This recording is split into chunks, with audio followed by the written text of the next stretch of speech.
Representative Steve D'Amico. Thank you. I'd like to thank the chairs for taking me out of order. You know, casinos don't produce any new wealth. In the end, they really just move it around by capturing spending that would have occurred otherwise at our local restaurants, theaters, and taverns. A vote for casino gambling is a vote to sacrifice small businesses, local jobs, and really hometown character for jobs, regional jobs in mega entertainment complexes. The economic multiplier effect on gambling is low. This is not productive economic activity. So it's taking dollars that would have been spent more productively elsewhere and spending them in a way where the economic multiplier effect is very low.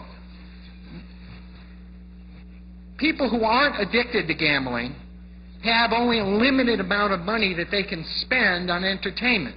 They either spend it at their local theaters and restaurants, or they go to this regional mega entertainment complex that is generally owned by out-of-state investors who vacuum the profits and the wealth out.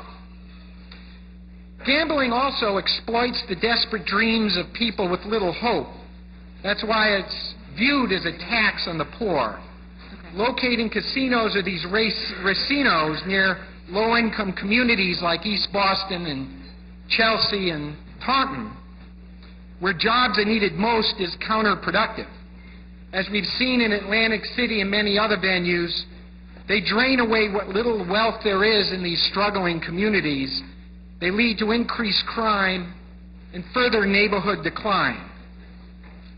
As we've heard, the gambling industry understands well the brain chemistry of addiction and compulsive behavior.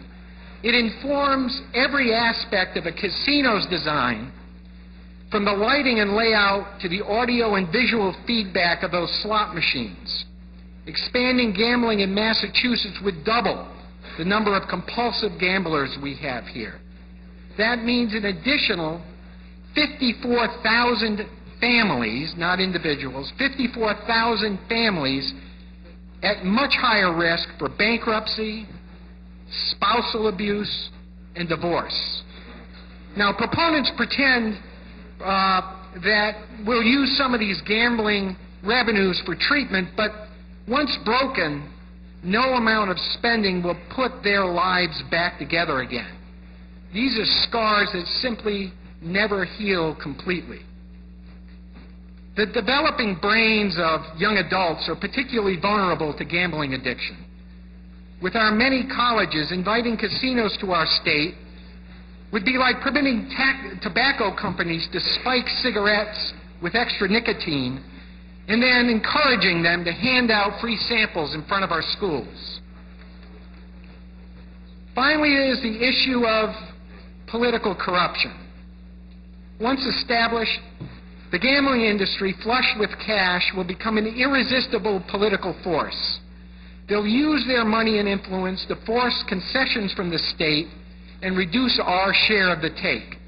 As we've seen in neighboring Rhode Island, it won't take long before the tail wags the dog.